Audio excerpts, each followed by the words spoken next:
An electrostatic IEM for $23? What?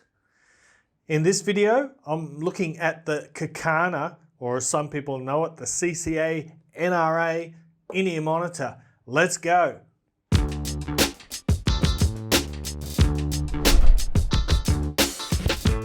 What's cracking, audio fans? It's David here from Prime Audio Reviews. So here's the very interesting CCA NRA. So interesting because this is the first in-ear monitor, as far as I'm aware, under $100 with an electret, electrostatic driver. Now, they say it's an electrostatic. Technically, it's an electret or an electrostatic. Oh my God. Whatever. Whatever. Just that's what it says there.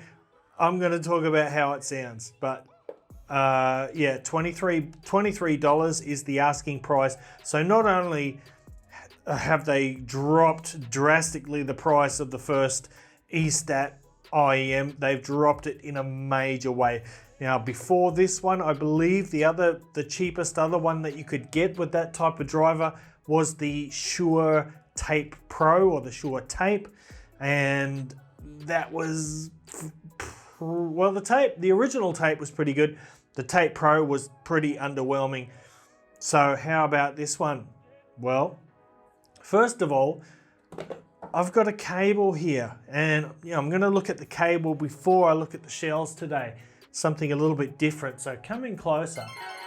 Now, this is the old style cable that we're used to seeing with the budget CCA IEMs. They're the same as the KZ ones, same as the KB ear ones, right? Now, this one that came with the CCA and NRA, I'm just going to call it the CCA, has obviously, it's got this smooth sheath over it. So it's different from the norm, and that's a good thing. It means it's much less prone to tangling. It's still a little bit kinkish, still a little bit gets kinks in it, got a bit of memory there, but it handles much better. It's got no microphonics. The best thing about it, it just doesn't get tangled up into knots every time you pick it up. It still does have the Y split a bit too far down the cable, but that's just nitpicking. But there's more. There's more. And it's the reason, here's a peek at the shells, there's a reason I've got a different cable on the shells. And that reason is, look, well, with all these budget ones, we're all moving over to this new type of connector, right? It's got the shroud on it, or the hood on it, whatever. It makes it more durable, supposedly. It does make it easier to insert the connectors, that's for sure. But they've all got this hard freaking angle on them. And on top of that, these have got fairly aggressive preformed ear guides. And what that does, when I put this over my ears, it forces the shell, the actual earphone, into an unnatural angle, so that the angle of the nozzle is not pointing the right way to fit in my ear. I know I'm droning on a bit already, but just wanted to let you know. On top of that, all these new type of cables, but these transparent ones, they usually have marking for left and right respectively, but they are so difficult to see. Like, why? Please give us a sign. Give us a sign, give us a marking, just to make it easier to find the left and right side. For goodness sake, really, come on. I'll show you what I mean. Look at this. Where is it? The left side's got a blue dot, the right side's got a red dot. Not too much to ask, is it? Just do something like that, make our lives a bit easier. Anyway, let's get on with things. So here's the NRA shells. So you've got this acrylic resin in a shell, transparent. You can see the dynamic driver there, the eStat driver, I don't know, it's in there. I'm sure. I assume it's in there. That's what it says on the box. And you've got these matte finished aluminium face plates with the CCA logo. Look, they look pretty sweet, I think. They feel good. Build quality is great. The comfort is very good as well. Well, it was for me after I changed the bloody cable. Just in case someone will probably ask me, these ear tips are the Mandarin ear, I believe.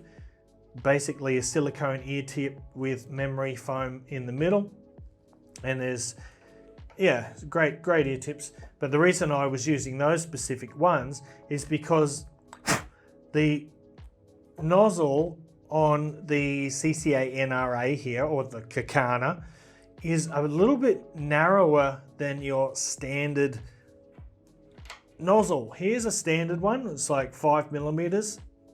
This one significantly more narrow. So a lot of my regular go-to ear tips don't fit on here. They're just too loose and it just doesn't work. So I don't know if there's a technical reason for some companies or some models having the more narrow nozzle, but I wish they would stick to the standard size.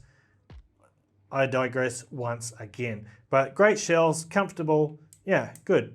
So with that little rant out of the way, let's get on to the sound now. And I gotta say, man, bit of a spoiler here, but these sound bloody good. They really do. They've got fairly balanced tonality. The tonal balance is good. You've got your fairly even levels of bass, mid-range, and treble. Now, normally with these more budget IEMs, if you've got emphasized bass and treble, it generally means you're going to have a recessed mid-range. But that's not the case here. The NRA has got a really lovely forward, rich mid-range. But not only is it forward and rich, it's also got excellent clarity and good detail. And it's rare. And I don't know if they have a tuning genius or if it is in fact that new driver configuration that they've got. But this works. These sound really good. Now let's break it down, starting with the bass. And the bass is, it might not please bass heads, but that depends what kind of bass you like, because these have a bit more of a mid-bass emphasis rather than sub-bass. They do still have good sub-bass presence, like you get your real no notes, you get some nice rumble in your ear, but it's not massive like in the case of the KB ear KS2 here. So keep that in mind, but it's a good quality bass. It's got good impact, particularly the mid bass has got good impact. It's nice and punchy. It's got some slam to it. It's reasonably fast. It's not the fastest bass, but it's not a sluggish one in any way, and it's not boomy. It's not bloated. So the quality of the bass is really good.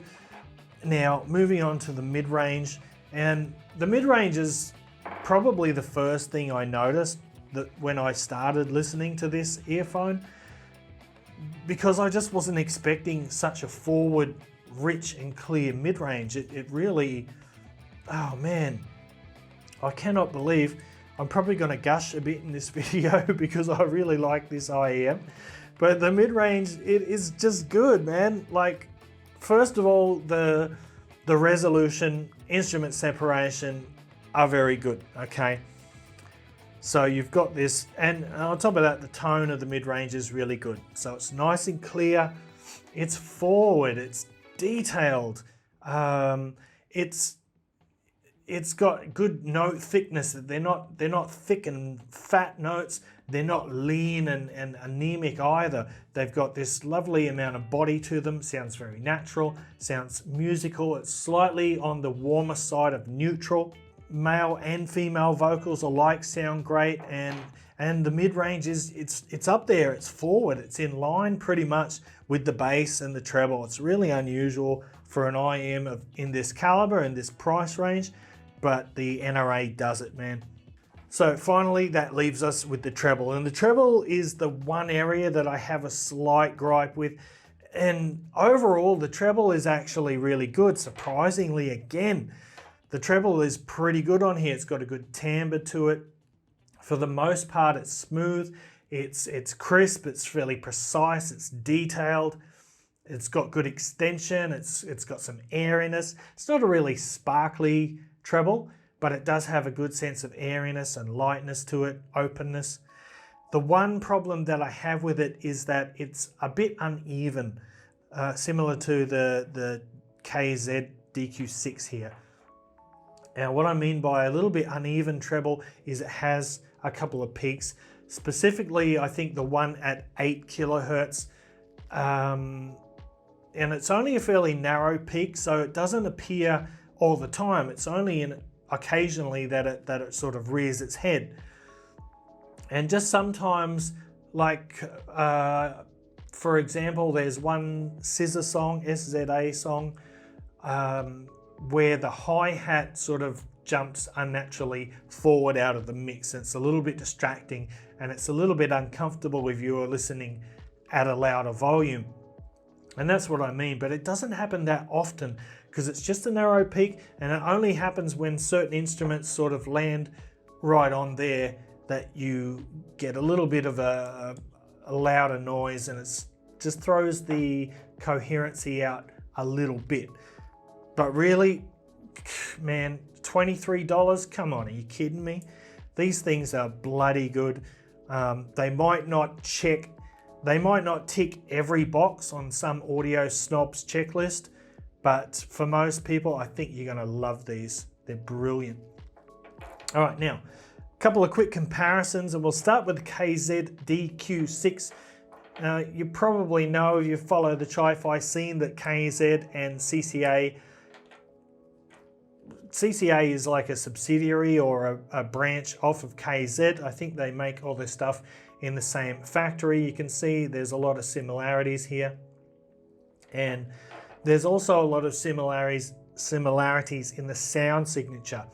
The KZ DQ6 is very much has the same kind of tonal balance as the NRA, but the difference with the DQ6 is it has a little bit more sub-bass emphasis, so they've sort of changed positions for that one aspect. Furthermore, the DQ6 has slightly thinner lower mid-range, but only just slightly. But in the end, they don't sound all that different, but you definitely, I could tell them apart in a blind test. Now the treble again is pretty similar on both of these. The DQ6 has a similar peak at like 7 or 8 kilohertz that occasionally does jump a little bit too far forward. But again, this is only a few dollars more than the NRA, I believe. So I'm not going to get too pedantic over the treble quality of a, $25 IEM. It's ridiculous. So there we go, both great IEMs. If you like more sub-bass, the DQ6 might be the one for you. But the NRA here has just slightly better instrument separation, slightly better overall resolution. But I could easily live with both of these on a daily basis. They're both fantastic. Right, now moving on to the KB Ear KS2.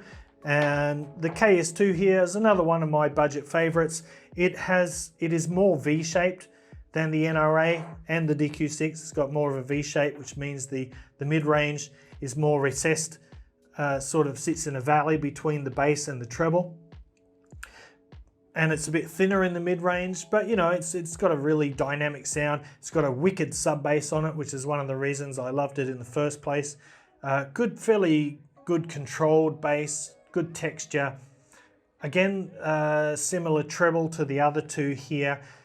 A little bit edgy every now and then, but this is the same price as the NRA, 23 bucks.